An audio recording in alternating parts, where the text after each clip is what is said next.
సోదరీ సోదరులారా, ఆయన తన కుడిచేత 7 నక్షత్రములు పట్టుకొని ఉన్నాడు. ఆయన నోటి నుండి 2 అంచులు గల వాడి అయిన ఖడ్గమొకటి బయలువెడలుతున్నది. ఆయన ముఖము మహా తేజస్సుతో ప్రకాశిస్తున్న సూర్యుని వలె ఉన్నది. నేనాయనను చూడగానే చచ్చిన వాని వలె ఆయన పాదముల యొద్ద పడ్డాను. ఆయన తన కుడి చేతిని నా మీద ఉంచి నాతో అన్నాడు, భయపడకు, నేను మొదటివాడను, కడపటివాడను, జీవించేవాడను, మృతుడనయ్యాను గాని ఇదిగో యుగయుగములు సజీవుడనై ఉన్నాను. మరియు మరణము యొక్క, పాతాళ లోకము యొక్క తాళపు చెవులు నా స్వాధీనములో ఉన్నాయి. కాగా నీవు చూచిన వాటిని, విన్న వాటిని, వీటి వెంట కలుగబోయే వాటిని, అనగా నా కుడి చేతిలో నీవు చూచిన 7 నక్షత్రములను గూర్చిన మర్మమును, ఆ 7 సువర్ణ దీపస్తంభముల సంగతిని రాయి. ఆ 7 నక్షత్రములు 7 సంఘములకు దూతలు. ఆ 7 దీపస్తంభములు 7 సంఘములు. ఆయన కుడి చేతిలో 7 నక్షత్రాలున్నాయి. అంటే ఆయన వశంలోనే ఉంది ఈ విశ్వమంతా. ఆయన నోటి నుండి 2 అంచులు గల వాడి అయిన ఖడ్గము బయలువెడలింది. ఖడ్గము అంటే దేవుని వాక్యమే. హెబ్రీ పత్రిక 4:12 దేవుని వాక్యము సజీవమై బలముగలదై 2 అంచులు గల ఎటువంటి ఖడ్గము కంటే వాడిగా ఉండి ప్రాణాత్మలను, కీళ్లను, మూలుగను విభజించేటంత మట్టుకు దూరుతూ హృదయము యొక్క తలంపులను, ఆలోచనలను శోధిస్తున్నది. దేవుని వాక్యం తీర్పు తీరుస్తుంది. ప్రతి ఒక్కరము దేవుని వాక్యపు తీర్పు క్రిందే ఉన్నాము. ఆయన ముఖము సూర్యుని వలె మహా తేజస్సుతో ప్రకాశిస్తున్నది. మనం ప్రకాశించే సూర్యుణ్ణి కన్నులు తెరిచి చూడలేము. అలాంటప్పుడు ఆ సూర్యుణ్ణి సృజించిన దేవుణ్ణి చూడగలమా? మహిమలో మహాప్రకాశంలో ఉన్న యేసుక్రీస్తును చూడగలవా? క్రీస్తు ఈ లోకంలో శరీరధారి అయి ఉండగా యోహాను ఆయనకు అతి సన్నిహితుడు. మేడగదిలో వారు భోజనానికి కూర్చున్నప్పుడు యోహాను యేసు వక్షస్థలం మీద ఆనుకుని ఉండేవాడు. అయితే పద్మసు ద్వీపంలో మహిమాన్వితుడైన క్రీస్తును చూస్తున్నాడు. ఇప్పుడాయన రొమ్మున ఆనుకొన్నాడా? ఆయనను చూచి నిశ్చేష్టుడైపోయాడు. ఆయన పాదాల చెంత చచ్చినట్లు అలా పడిపోయాడు. ప్రియశ్రోతలు, మనం ఆయనను ముఖాముఖిగా చూచినప్పుడు మనకెలాంటి అనుభూతి కలుగుతుందో ఊహించగలరా? యేసు మన స్నేహితుడు గదా. అవును, ఆయన మన నేస్తం. మహిమలోని క్రీస్తును చూచినప్పుడు యోహానులాగా చచ్చినట్లు పడతాము. యోహాను సువార్త 15:14 నేను మీకు ఆజ్ఞాపించే వాటిని చేసిన ఎడల మీరు నా స్నేహితులై ఉంటారు. యేసు స్నేహితులు ఆయనకు పూర్తిగా విధేయులు. ఆయన మహిమా సౌందర్యాన్ని తేరి చూడగలమా? అయితే ఆయన అంటున్నాడు, భయపడకు. దేవుడు మనిషితో ఈ మాట అంటున్నాడు, నీవేమీ భయపడకు. 4 విధాలుగా ఆయన మనకు అభయమిస్తున్నాడు. 1, నేను మొదటివాడను, కడపటివాడను. ఆయన దేవత్వం ఈ మాటలలో మనకు గోచరిస్తుంది. ఆయన నిత్యత్వము నుండి వచ్చాడు, తిరిగి నిత్యత్వంలోకి వెళ్లిపోయాడు. కీర్తనలు 90:2 పర్వతములు పుట్టకమునుపు, భూమిని లోకమును నీవు పుట్టింపకమునుపు యుగయుగములు నీవే దేవుడవు. ఆయనకు ముందు ఎవరూ లేరు, ఏదీ లేదు. ఆయన తరువాత కూడా ఎవరూ లేరు, ఏదీ లేదు. ముందు నిత్యత్వం, వెనుక నిత్యత్వం. అది ఆయన దేవత్వం. ఆయనే మొదటివాడు, కడపటివాడు. ఇక 2, జీవించేవాడను, మృతుడనయ్యాను. ఆయన మరణ పునరుత్థానములు విమోచనాత్మకమైనవి. యేసు మరణ పునరుత్థానములు నాకు నేరభావన నుండి పూర్తి విడుదలనిచ్చాయి. ఇక నన్నెవ్వరూ పాపి అనలేరు. అంతే.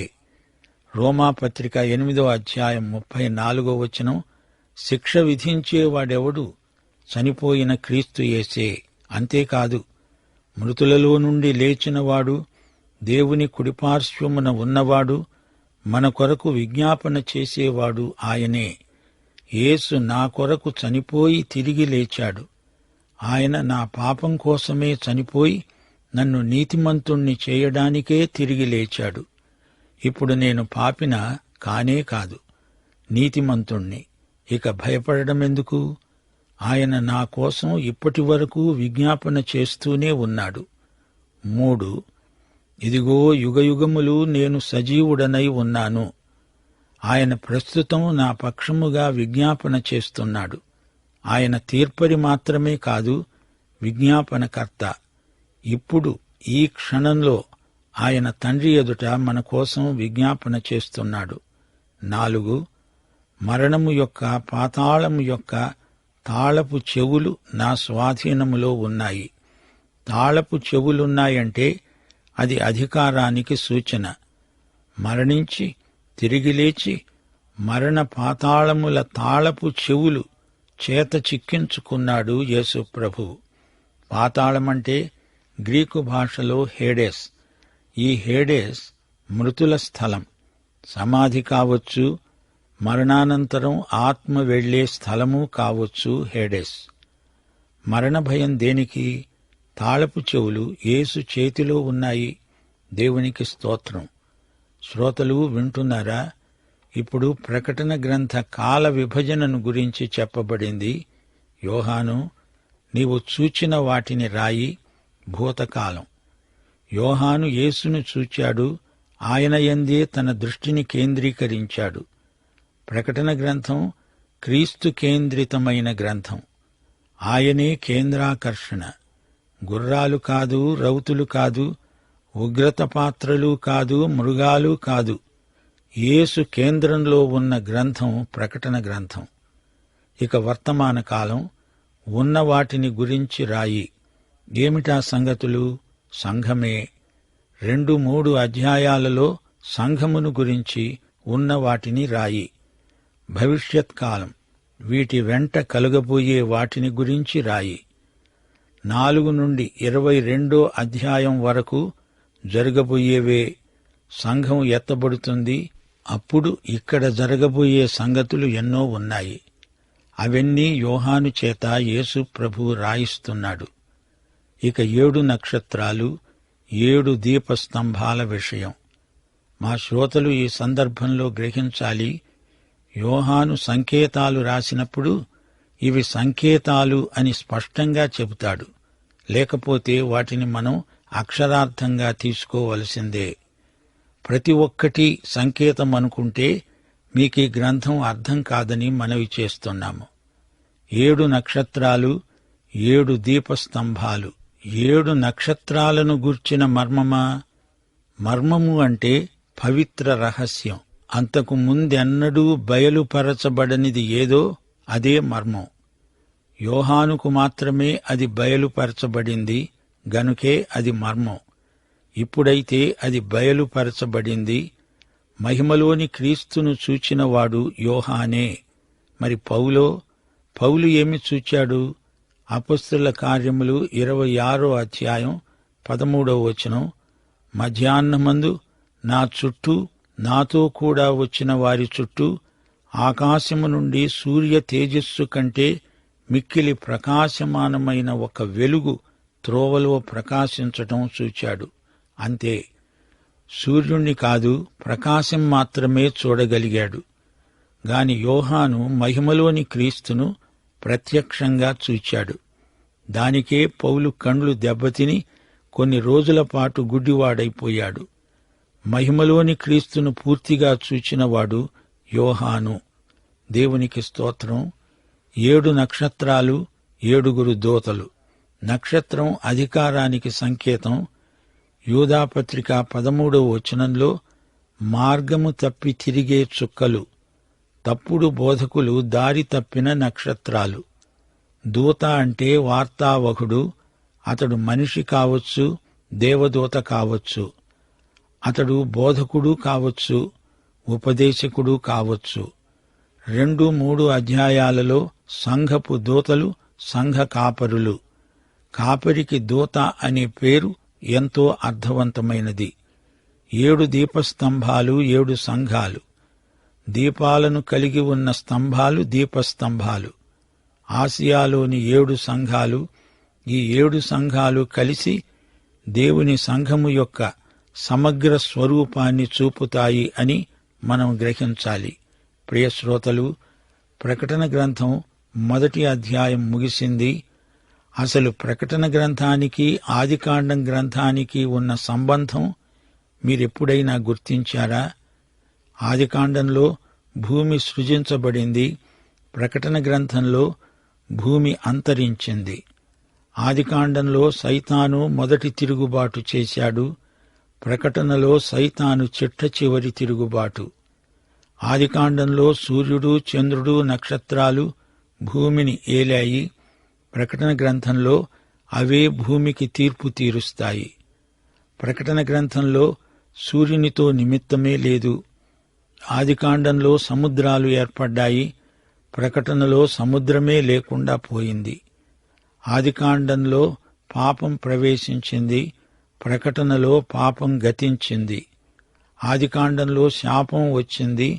ప్రకటనలో శాపం తొలగిపోయింది. ఆదికాండం గ్రంథంలో మరణం ప్రవేశించింది. ప్రకటనలో మరణం పోయింది. ఆదికాండంలో దుఃఖము, శ్రమ, బాధ ప్రాప్తించాయి. ప్రకటన గ్రంథంలో దుఃఖము లేదు, కన్నీరు లేదు. ఆదికాండంలో మొదటి ఆదాము వివాహం. ప్రకటన గ్రంథంలో కడపటి ఆదాము వివాహం. ఆదికాండంలో మానవ నిర్మితమైన నగరం బబులోను.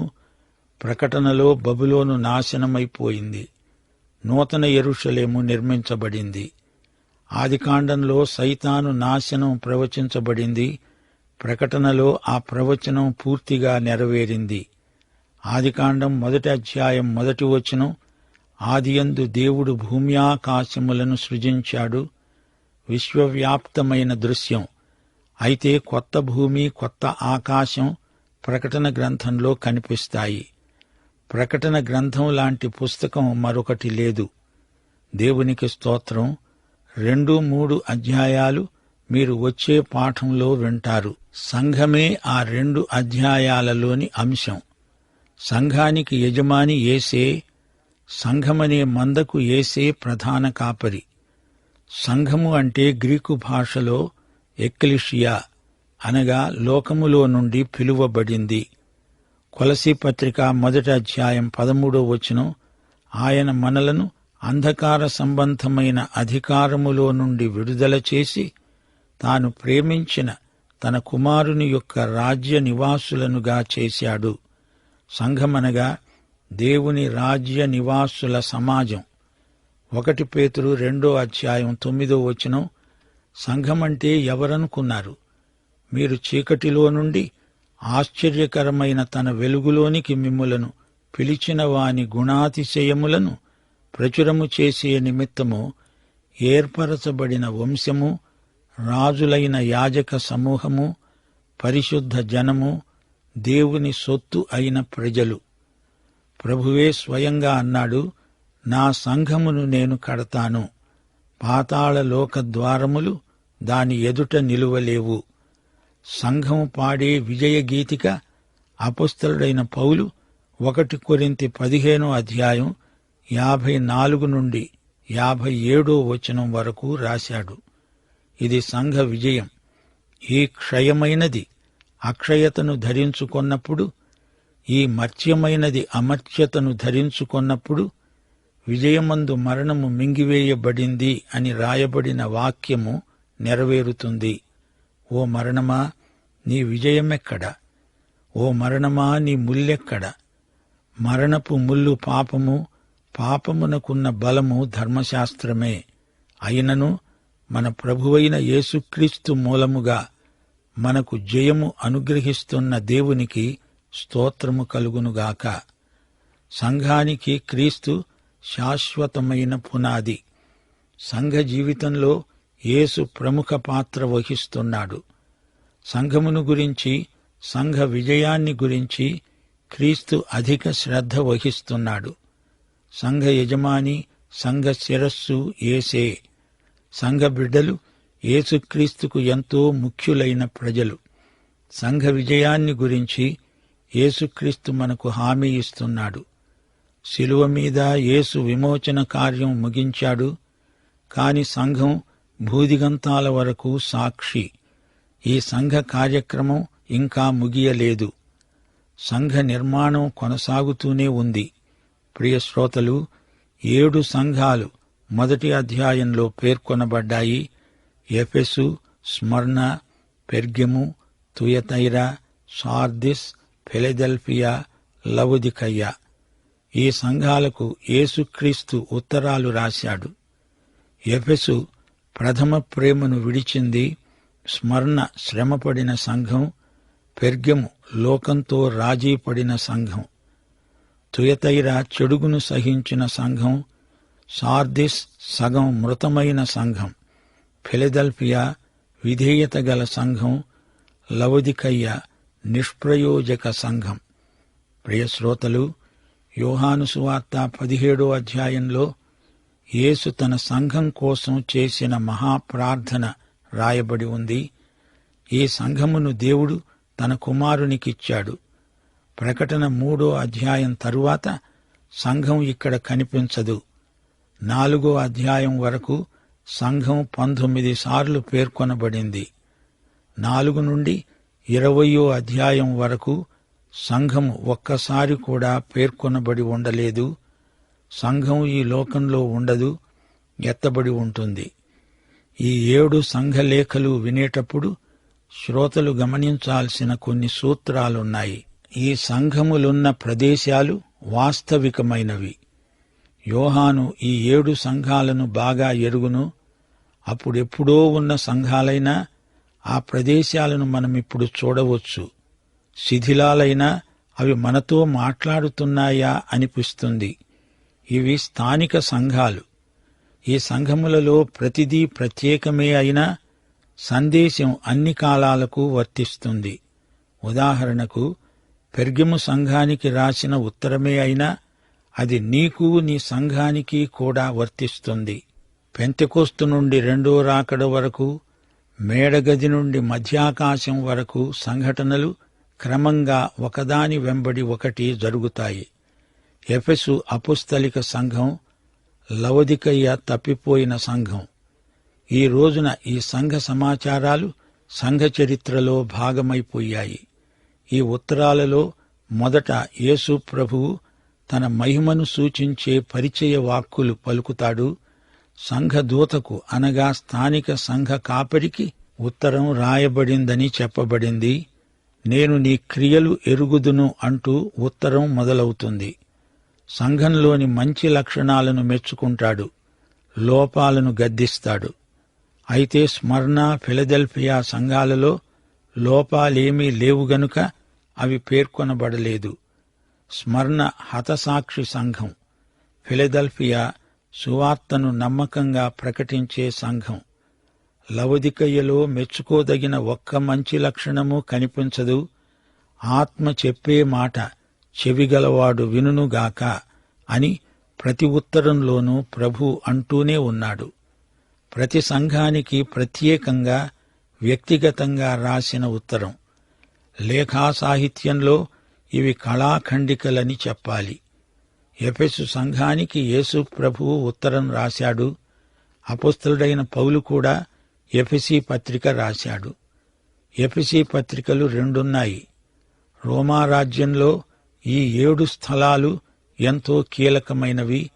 తూర్పు పడమరల సంగమ కేంద్రాలు. క్రీస్తుపూర్వం 2000 సంవత్సరంలో ఈ సంఘ ప్రదేశాలలో ఒక కొత్త సంస్కృతి వాడుకలోకి వచ్చింది. అది టర్కీ పడమటి తీర ప్రదేశం. హిత్తీయ సంస్కృతి ప్రభావం అక్కడి ప్రజలపై పడింది. ఈ ప్రదేశాలు అలెగ్జాండరు కాలం నాటికి బాగా అభివృద్ధి చెందాయి. అనాటోలీయ గ్రీకు సంస్కృతుల సమ్మేళనమది. ఎఫెసు పట్టణ జనాభా 2 లక్షలు. అక్కడ ఒక పెద్ద బహిరంగ నాటకశాల ఉంది. 2000 మంది కూర్చునే వసతి ఉంది. తెల్లటి చలువరాతి భవనాలున్నాయి. అన్య దేవాలయాలు ఎక్కువగా ఉన్న ఆ పట్టణం సువార్తతో నింపబడడం గొప్ప విశేషం. అపొస్తలుల కార్యములు 19వ అధ్యాయం 10వ వచనం, యూదులేమి గ్రీసు దేశస్థులేమి ఆసియలో కాపురమున్న వారందరూ ప్రభువు వాక్యం విన్నారు. ప్రభు అయిన యేసుక్రీస్తు వారి కృప, తండ్రి అయిన దేవుని ప్రేమ, పరిశుద్ధాత్మ యొక్క అన్యోన్య సహవాసము మనకందరికీ నిత్యత్వము పర్యంతము తోడై ఉండునుగాక. ఆమేన్.